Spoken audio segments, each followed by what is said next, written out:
This is perfect for the New York Rangers, as an NHL insider has revealed that the Rangers have a golden opportunity to acquire the perfect fit for their lineup, and who Chris Drury will send back the other way will surprise Rangers fans, and this has major implications on the lineup heading into the future and a change of scenery that might be necessary. We're going to break it all down in this episode of Rangers Digest, but before we do that, a quick reminder to hit that subscribe button, as we've noticed about 72% of you who watch these videos aren't subscribed to the channel. So if you want to stay up to date with everything that's happening with the New York Rangers, go down below, hit that free subscribe button, because this channel is built for blue shirt fandom and it's the place to be for all your daily New York Rangers content. But Bret, let's get right into it. The perfect fit might be available for the New York Rangers, and I think they should capitalize on what's happening around the league right now. Let's waste no time. Let's get right into it. There was a sneak peek right there, but you can see that the St. Louis Blues right now are not playing well. They're second last in the Western Conference. Absolutely horrendous start to the season for them. And you can see this from Frank Seravalli, that Doug Armstrong, he's a no-nonsense GM, right? He does not like to sit on his hands. He likes to be active, and we've seen that in the past. And it doesn't matter if you have a no-trade clause, no movement clause, and we'll get to that in a second. But Frank Seravalli is saying, keep an eye on the Blues in the next 5 to 10 days if things do not improve. Now, they won their last game, keep that in mind, but the effort hasn't been there. You have your coach, the coaching staff, you have your captain calling out the players in terms of, work ethic. That's never a good thing. And he said that my understanding is they have been pretty aggressive already working the phones. And Jordan Kyrou's name, you can see here, the Blues have not been good. I mean, they're second last. They're below teams like Nashville and San Jose, which is horrendous. But they were working the phones all summer in terms of Jordan Kyrou and finding him a new home. We know that Jordan Kyrou, at least these are the rumors, could be open to going to New York, Montreal, just to name a few. He has 5 years left on an $8.1 million contract. Bret, what do you make of this initial report? I feel like this is the perfect opportunity to go out and get a top line right wing. We'll get into stats, projections, all of that stuff in a second, who might be going back the other way. But I feel like if this is something that is on the table and the Blues want to make a move, the Rangers, Chris Drury, have to be all over this one.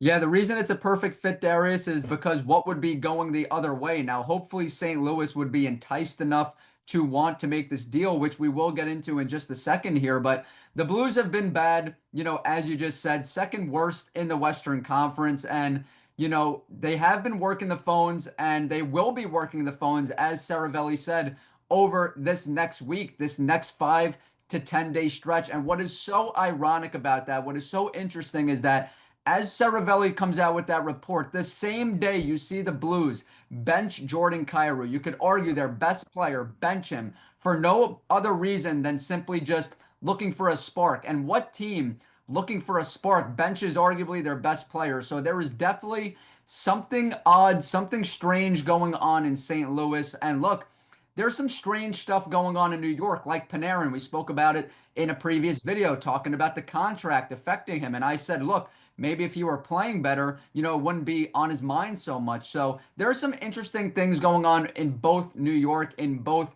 St. Louis. And, when you talk about a guy like Alexei Lafrenière, it just hasn't worked out. For whatever reason, he's not the can't-miss #1 overall pick that we expected him to be. He's a right winger. Jordan Kyrou is a right winger as well. They're both young. They're both under control. But I believe a change of scenery, like you said in the open, would be best for both players, Darius. Jordan Kyrou fits the Mike Sullivan structure perfectly. He is a straight line hockey player. He plays a north to south style of game, and he's a burner. He's one of the quickest skaters in the entire NHL, and that is something that the Rangers can certainly use. Yeah, and he's pretty quick as well, right? Like decision making for the most part, right? Obviously, they have been struggling at times so far this season, but for the most part, quick decision maker. He has a great shot. He's an underrated playmaker. Like, he would fit the team, of course. And you have people like Enwire Louis now suggesting, Lafrenière for Kyrou. Now, I don't know if it could be 1-for-1 in that way, but I do feel like, with how much as how many trade rumors are out there for Kyrou over the last couple of years. Same with Lafrenière. Maybe both players could use a change of scenery. Like you brought up,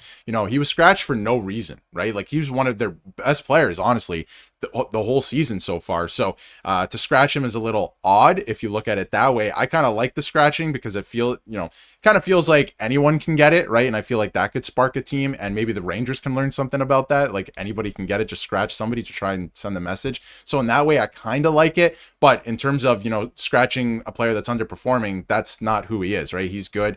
I just brought up his stats a couple minutes ago. He's a perennial 70-point guy. He's good for 70 points a year, 75 points a year, and he's making a little bit more than Alexis Lafrenière, but I think that he could make a bit more of an impact. He's also pretty responsible defensively, as you can see here in terms of advanced analytics. He has a 94% rating. So, that's something that you can use as well. The Rangers are a better defensive team now, so he kind of fits into the system, a lot of what you've been talking about, right, throughout the episode as well. So I think that it makes sense. When you look at the contract, he makes $8.1 million. Lafrenière makes a little bit less. I'll get to that in a second. He makes a little bit less of 7.4. But Lafrenière, so far this year, it looks like he's going to get you 50 points, 60 points, something like that. So you're adding almost 20 points. Right. So maybe that's what it looks like right now. It could be less. He has been struggling at times, right? And the Rangers have this tendency, you brought it up in a previous video where, that game in Montreal, you're like, okay, they're back. Things are going to start rolling. And then they roll it back a little bit and you're starting to wonder again, right? So if that continues all season, Lafrenière might not even put up those points. So for, less than $1 million more, you get maybe 30, maybe 20 points more, right? So that makes sense and you're more responsible defensively. So I think that makes a lot of sense. But in saying all of that, the Blues are going to want something significant in return. Lafrenière plus something, right? And I think that's okay because I think that makes the main roster better if you want to pull off this move. So I don't know how you feel about that. I think the centerpiece would be, in terms of going back the other way to St. Louis, would have to be Lafrenière to make the money work. I think a change of scenery could be good for Lafrenière. And when you look at both of these players, I think that Kyrou is an underrated playoff performer. Like, he's pretty good in the playoffs. He had 3 points in 7 games last year, but the last time he was in the playoffs, he was almost a point a game player. Lafrenière is actually pretty good in the playoffs, right, as well. He's been putting up some decent points throughout his time. So I don't know how you feel about that, but I feel like this swap could actually maybe be best for both players.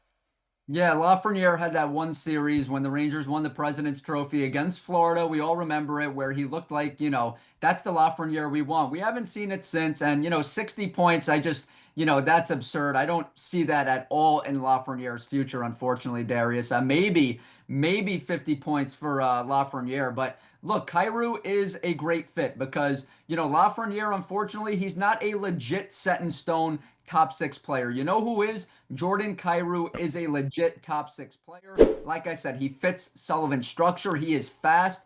He plays north to south. And you said he's a perennial 70 to 75 point player. Not only that, he's a perennial 30 plus goal scorer. He's done it 3 times already in his career. He's still young. A change of scenery could really spark both of these guys. But, throw in a first round pick with Lafrenière, whatever it takes to get Kyrou here. He's a guy, like I said, one of the fastest, one of the most elite skaters in the entire National Hockey League. The Rangers need that. Every night you see it.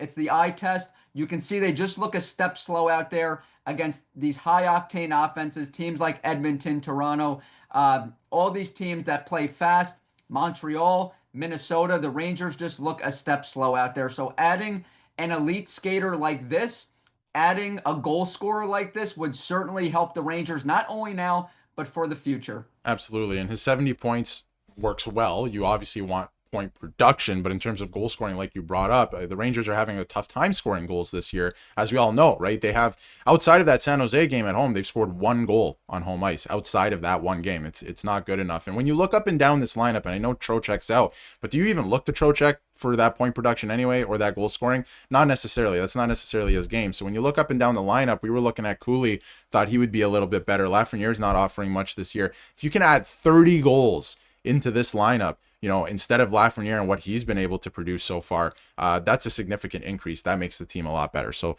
we want to hear what you have to say in the comments below. Does this make sense? Of course, keep in mind, and I waited till now to say it, Jordan Kyrou has a no movement clause, so he would have to agree to a trade, but it's possible. There's been a lot of rumblings, and apparently he was going to accept the trade to Montreal in the offseason. There were some talks about that. So if he was open to that, maybe he's open to coming to the Rangers, making a lot of money on his next contract as well. He is a little bit older than Lafrenière too. I wanted to mention that. But But we want to hear what you have to say in the comments below. Does it make sense? I feel like the Rangers would have to throw another piece in there, another pretty substantial piece in there for it to make it work. But ultimately, I think you try and get that one done. Let us know how you feel in the comments below. And if you haven't yet, hit that subscribe button so you can stay up to date with everything New York Rangers.